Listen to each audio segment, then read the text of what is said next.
Gauss का प्रमेय सबसे महत्वपूर्ण टॉपिक है और गॉस की प्रमेय से जिस चीज का मान आता है उसको विद्युत फ्लक्स कहा जाता है। स्थिर विद्युत में जब विद्युत फ्लक्स के मान को निकालने की बारी आती है तो विद्युत फ्लक्स की 3 परिभाषाएं होती हैं।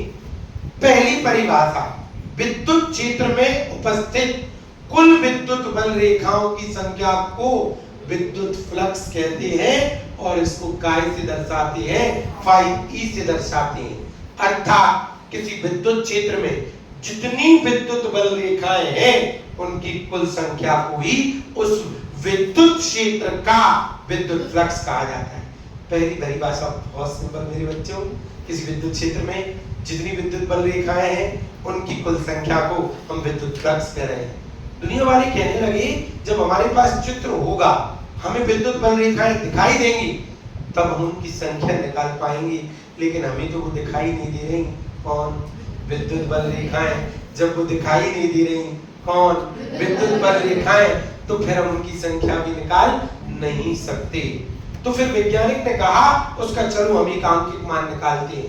कहीं आवेश है तो एक बंद पृष्ठ बना लो, बंद पृष्ठ है तो किसी बिंदु P पर विद्युत क्षेत्र की तीव्रता E हो जाएगी। जब किसी बिंदु पर विद्युत क्षेत्र की तीव्रता E हो जाएगी तो पृष्ठ ले लो, अल्प पृष्ठ का क्षेत्रफल कितना ले लो? ds ले लो।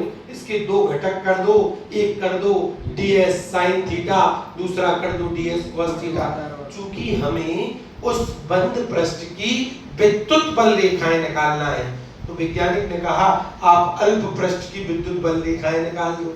अल्प पृष्ठ की विद्युत बल रेखाएं मतलब अल्प पृष्ठ का विद्युत फ्लक्स आ जाएगा छोटा सा।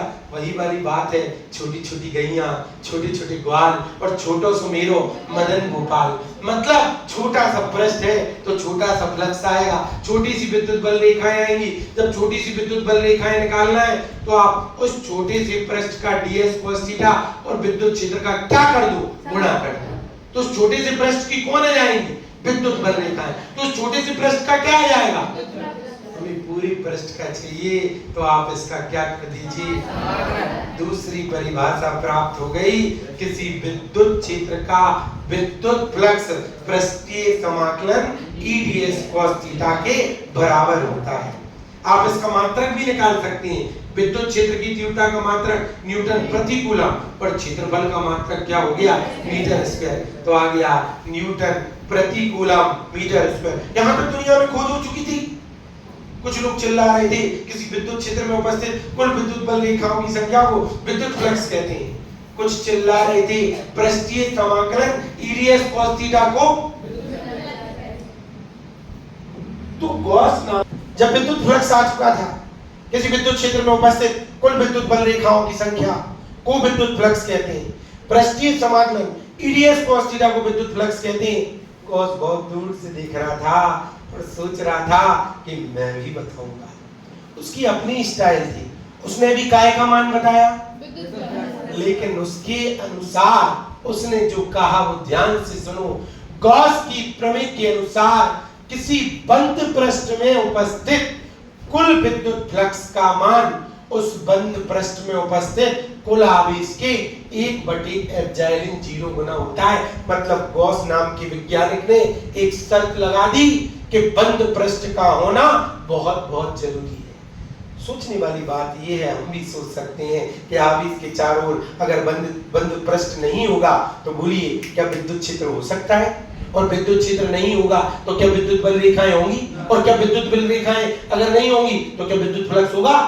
मतलब आवेश के चारों ओर बंद पृष्ठ का होना बहुत, इसीलिए गॉस ने कहा कि किसी बंद पृष्ठ में उपस्थित कुल विद्युत फ्लक्स का मान उस बंद पृष्ठ में उपस्थित कुल आवेश के 1/ε0 गुना होता है। हमें आगे और भी विश्वास हो जाएगा। जब हम इस प्रमेय को सिद्ध करते हैं, इसको हम सिद्ध करते हैं तो हम आवेश ले लेते हैं, आवेश के चारों ओर एक बंद पृष्ठ की परिकल्पना कर लेते हैं। सिंपल सी बात है। तो किसी आवेश के चारों ओर जब आप एक बंद पृष्ठ की परिकल्पना कर लोगे तो आप एक क्या खींच लोगे? गोले की आकृति खींचोगे। अल्प पृष्ठ कितना हो जाएगा? ds। p बिंदु पर विद्युत क्षेत्र की तीव्रता कितनी हो जाएगी? E हो जाएगी। दोनों के बीच में कोण कितना हो जाएगा? आधार वाला घटक कितना होगा?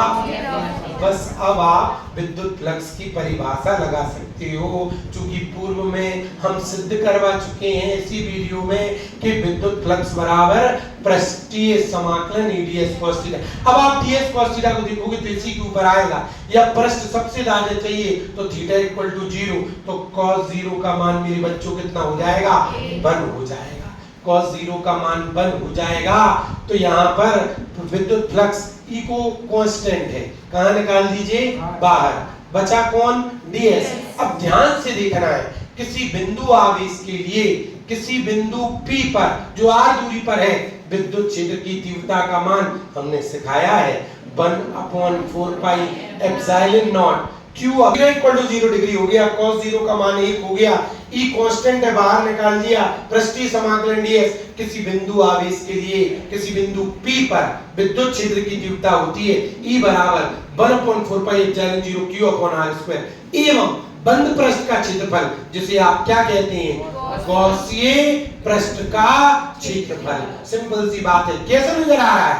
गोला, गोले का क्षेत्रफल 4 पाई r²।